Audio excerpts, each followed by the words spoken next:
Katanya udah habis ya? Ya habis. Nanti ada lagi. Tapi sekarang kita mau masuk acara aja dulu kak. Masih ada lagi kak? Masih ada. Apa kira-kira?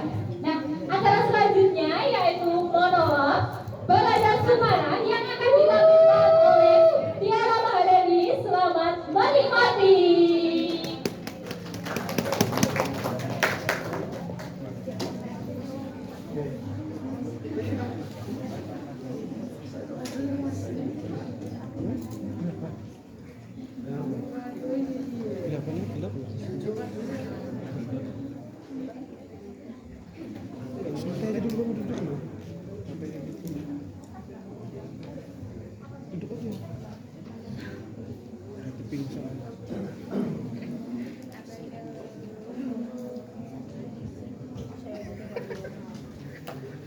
Wah, nggak langsung takut jatuh ke situ.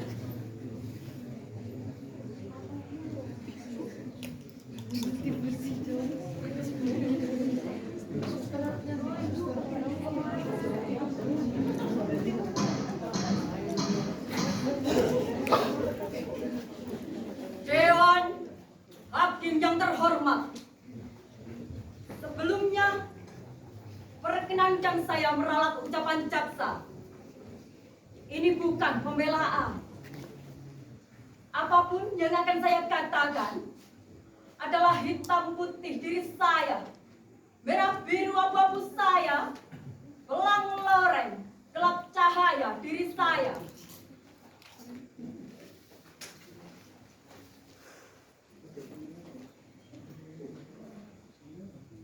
Nama saya Sumara, seorang perempuan, seorang TKW, seorang pembunuh, dan seorang sakitan. Benar atau salah yang akan saya katakan, menurut apa dan siapa, saya tidak peduli. Ini kali terakhir saya biarkan mulut saya bicara. Untuk itu, Dewan Hakim yang terhormat, izinkan saya bicara. Jangan ditanya dan jangan dipotong. Kalau waktunya berhenti, saya akan diam selamanya.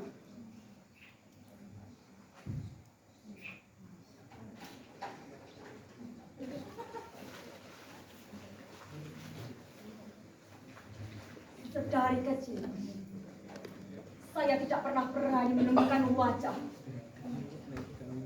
apalagi di Karangsari, desa tempat saya dilahirkan. Orang-orang Karangsari selalu saja membuat saya takut dan gugup dengan bisik dan curiga mereka, tatapan curiga mereka. Saya ingat betul ketika Pak Kasiri, guru madrasah saya, menerangkan,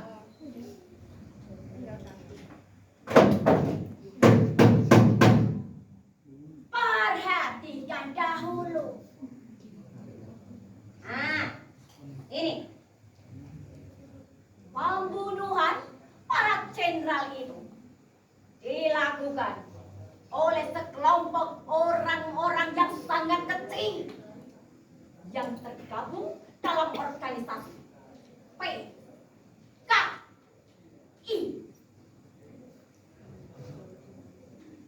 Orang PKI ini benar-benar biadab.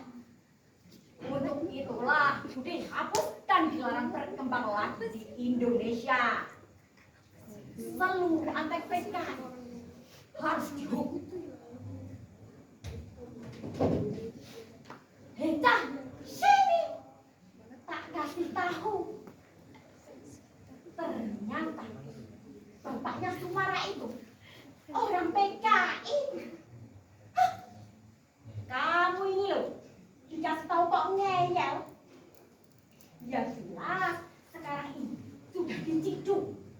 Makanya kamu dan juga kamu jangan dekat-dekat dengan Sumara. Nanti kalian kena ciduk juga. Anak ciduk saya menoleh kemari.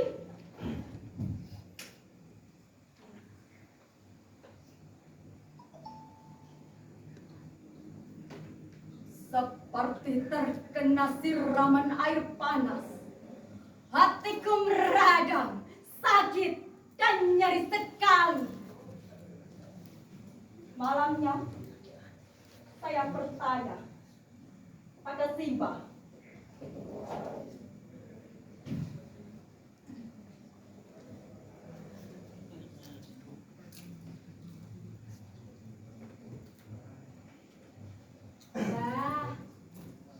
Apa benar kalau Bapak itu orang PKI tambah? Sambil menidis rambutku, meluncurlah cerita Simba. Begini.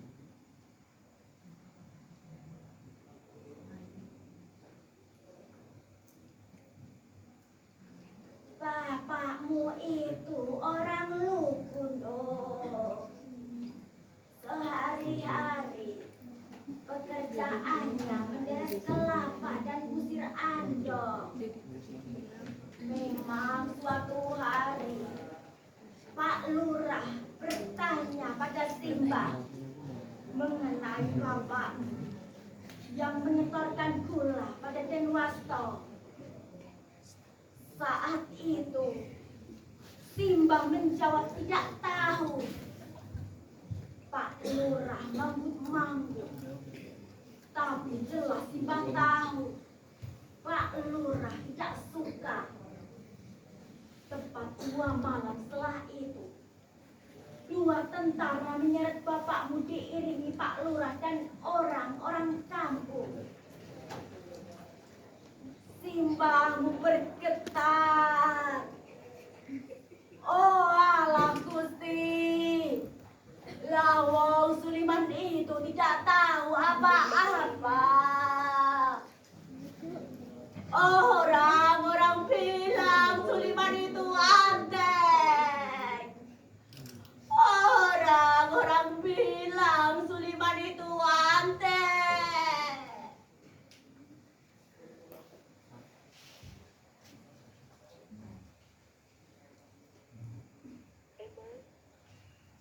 Sejak saat itulah Simba tak lagi bertemu dengan Bapak. Begitu pula saya tak pernah sekalipun melihat wajahnya. Tapi bayang-bayang Bapak selalu menghantui saya. Ini KSK boleh nanya?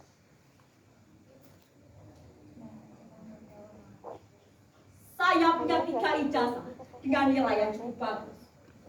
Matematika, fisika, kimia, biologi. Hah! Semua itu sia-sia. Di mana-mana saya terdepak dari pintu ke pintu mencari pekerjaan. Terjegal oleh bayangan Bapak yang selalu menguntit di belakang nama saya.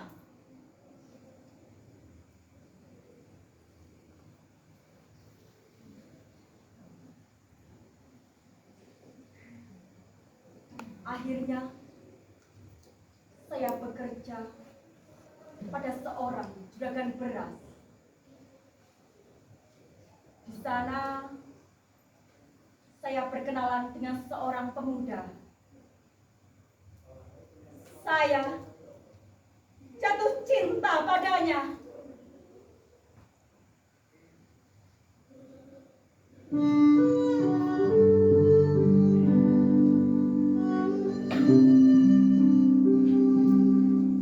Dia tinggi, gagah, seorang tentara. Namanya Mas Edi. Perasaan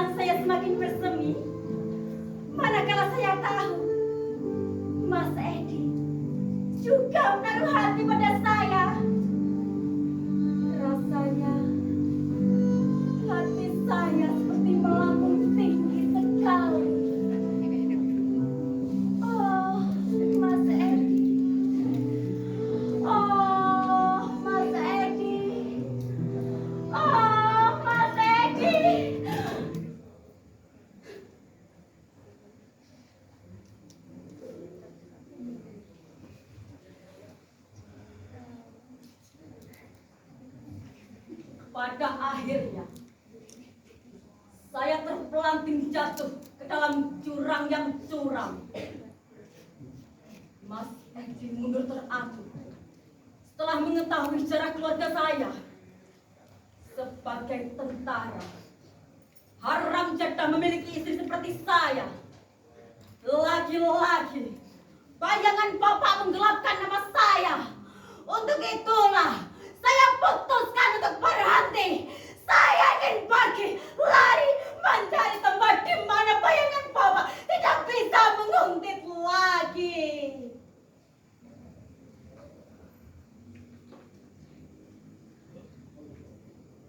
Di tengah gulana itu, suatu sore, Simbah bertanya,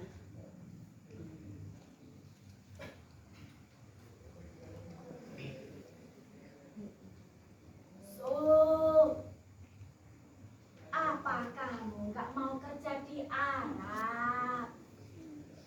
Lihat itu si Kona, pulang dari Arab, rumahnya jadi gedong magrong-magrong.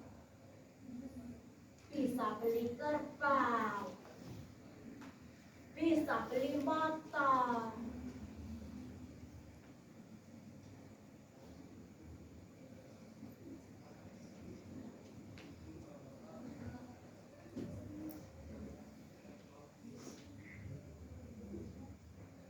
Saya diam. Tapi kata-kata Simbah mengganggu pikiran saya.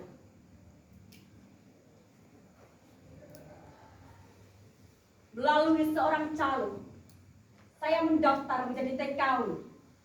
Segala syarat saya penuhi.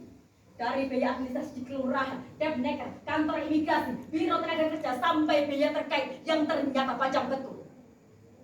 Saya tahu, memang harus seperti itu caranya. Termasuk menyelipkan lembaran-lembaran pelicin agar skalanya cepat beres. Walah, mengapa tidak saya sadari sejak dulu bahwa segalanya akan mudah dengan selipan-selipan itu? Ya, jadilah saya Sumar, jadi babu di negeri orang. Sinus tangi di berani jadi mesin cuci, Asbades jadi teori menjaga baju, ditotik monokoki jadi irama gaimpan, teori pidato menjadi omelan para majikan, dan 13 pulau dari Sabang sampai Merauke yang makmur gemari malah Jenawi lenyap menjadi wajan penggorengan di dapur. Oh, mana cerita Pak Kasirin mengenai pribadi bangsa Indonesia yang adiluhung, kekeluargaan gotong royong? Semua itu hanya bisa saya dapatkan dengan uang. Akhirnya, saya menjadi seorang TKW. Pekarangan Simbah peninggalan Bapak. Kontan menjadi solusinya.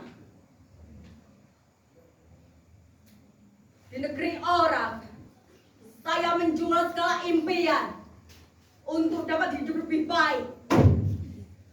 Saya kira semuanya akan berubah.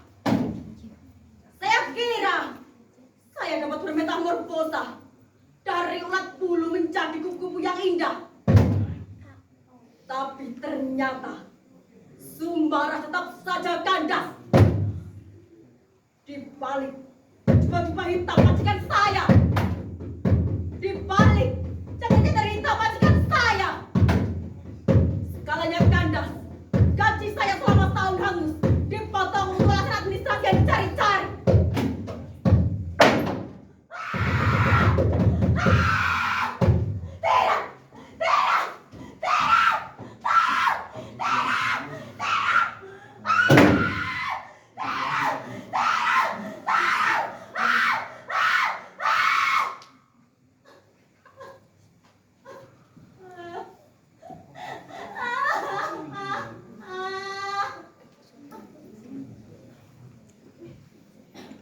Saya diperkosa.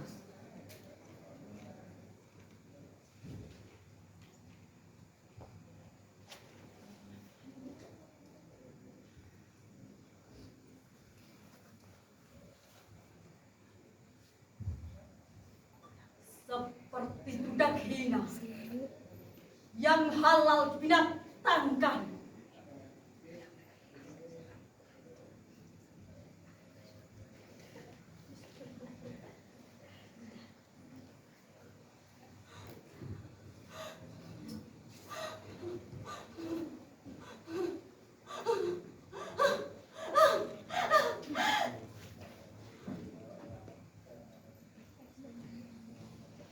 Bertahun-tahun di negeri sendiri saya menjadi rakyat selipan. Kepala saya dilarang menyumbul di tengah kerumunan. Lantas mengapa di negeri orang saya masih dimelatakan? Tidak, saat orang itu muncul, saya akan melukai setiap orang yang membinatangkan saya.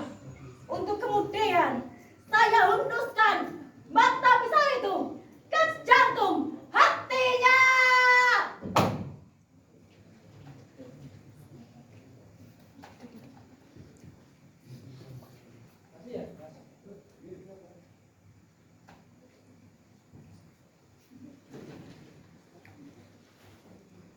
Majikan itu saya bunuh semuanya.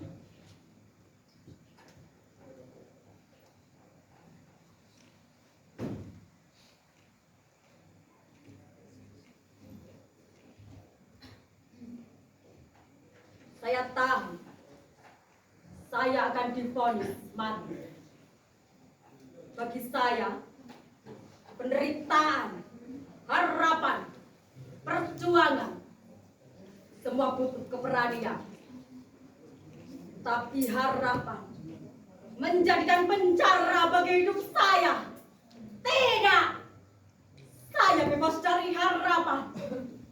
Sekarang saya harus berani.